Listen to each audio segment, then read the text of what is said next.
Hey besties, welcome to Shravs cook and travels. ఇవాల్టి special అందరి favourite డాబా స్టైల్ పన్నీర్ కాజు masala. Butter non, chapati, రోటీ డాబాల్లో కూర్చొని తింటే ఆ రుచి అనుభవం చెప్పడానికి ఏం పేరు పెట్టగలం చెప్పండి. అందుకే ఈ పాట పాడగలం. కాజు పన్నీర్ బటర్ మసాలా తింటే మళ్ళీ నువ్వు వదిలిపెట్టవు. ఒక్కసారి వండి చూడు, దీని సాటి వేరే లేదు.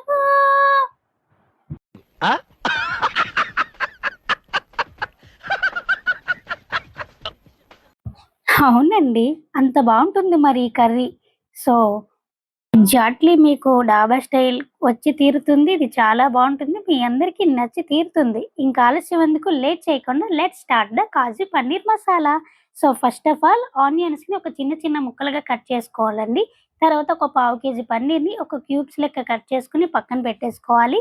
అండ్ నెక్స్ట్ 3 టమాటాలను తీసుకొని చిన్న ముక్కలుగా కట్ చేసుకొని అవి కూడా పక్కన పెట్టుకోవాలి. తర్వాత స్టవ్ వెలిగించి ఒక పాన్లో ఓ పిడికెడు జీడిపప్పుని దోరగా ఎర్రగా వేపుకొని తీసుకోవాలి. గుర్తుపెట్టుకోండి, గుళ్ళు అయితేనే చాలా బాగుంటాయి బద్దల కంటే. మీ దగ్గర బద్దలు ఉంటే వేసుకోండి, లేదంటే గుళ్ళు ఉంటే గుళ్ళు మాత్రమే వేయండి. లేదు క్వాంటిటీ కోసం బద్దలుగానే వేసుకుంటాను అని అంటే టైం వేస్ట్ అవుతుందని మాత్రం గుర్తుపెట్టుకోండి. ఎందుకంటే తినేటప్పుడు క్రంచీగా కరకరలాడుతూ ఉంటాయండి గుళ్ళు వేసుకుంటే. సో తర్వాత ఆనియన్స్ని చిన్న చిన్న ముక్కలుగా కట్ చేసుకొని వేసుకోవాలండి. తర్వాత పచ్చిమిర్చిని కూడా వేసుకొని ఓ అల్లం వెల్లుల్లి పేస్ట్ వేసుకొని, చూసారు కదా గోల్డెన్ బ్రౌన్ కలర్ వచ్చే వరకు దోరగా వేపుకున్నాక ఓ టీ స్పూన్ ఉప్పు, ఓ టీ స్పూన్ పసుపు, ఓ టీ స్పూన్ కారం, ఓ టీ స్పూన్ ధనియాల పొడి, O T spoon garam masala, ఈ మసాలాలన్నింటినీ దోరగా వేయించుకోవాలండి. తర్వాత మనం కట్ చేసుకున్న టమాటాలు ఉన్నాయి కదా, అవి పేస్ట్ లెక్క చేసుకొని ఆ టమాటా ప్యూరీని కూడా వేసుకోవాలి. గుర్తుపెట్టుకోండి, టమాటోలో ఉన్న వాటర్ నీరు ఎగిరిపోయినంత వరకు వేపుకోవాలి. టమాటాలో నీరు ఎగిరిపోయిన తర్వాత చూసారా అలా ఆయిల్ పైకి తేలుతుంది. సో ఆయిల్ పైకి తేలిన తర్వాత ఒక 150 ml వాటర్ని అందులో వేసుకొని ఒక నిమిషం పాటు ఉడకనిద్దామండి. సో ఒక నిమిషం పాటు ఉడకనియడానికి మూత పెట్టేసుకోవాలి. మూత పెట్టుకున్న తర్వాత చూసారు కదా, ఆయిల్ చూడండి, ఆయిల్ అనేది పైకి తేలుతుంది. అప్పుడు ఆయిల్ పైకి తేలిన తర్వాత ఒక హాఫ్ కప్పు కర్డ్‌ని కలుపుకోవాలండి నిమిషం పాటు. కర్డ్ నిమిషం పాటు ఎందుకు కలపమన్నానంటే చూడండి, పెరుగు అనేది బాగా మిక్స్ అవ్వాలి. బాగా మిక్స్ అవ్వకపోతే పెరుగు తరకల్లా ముక్కల్లా ఉండిపోతుంది. అది మాత్రం గమనించండి. సో తర్వాత మనం పన్నీర్ క్యూబ్స్‌ని కట్ చేసుకున్నాం కదా, సో అవి కూడా వేసేసుకోవాలి అందులో.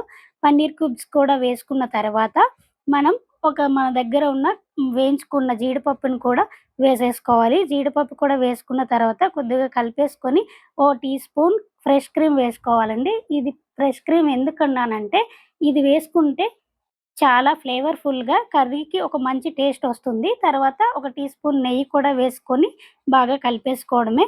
తర్వాత ఆయిల్ పైకి తేలినంత వరకు ఉంచి తర్వాత మూత పెట్టి స్టవ్ ఆఫ్ చేసుకోవడమే. సో ఈజీ కదా. అదిరిపోలా. అండ్ ఇది చపాతీ, రోటీస్‌తో పాటు వేడి వేడి అన్నంలో కూడా అద్దిరిపోతుందండి. అండ్ బగారా రైస్‌లోకైతే చెప్పనే అక్కర్లేదు. సో ఓసారి ట్రై చేసేయండి ఇలా. ఈ మాత్రం హింట్ ఇస్తే చాలు చెలరేగిపోతా. వేడి వేడి అన్నం నా ప్లేటులోన ఉండు, పన్నీర్‌తో భోజనంబు ఆహాహా నాకే ముందు. సో చూసారు కదండి paneer butter masala curry process.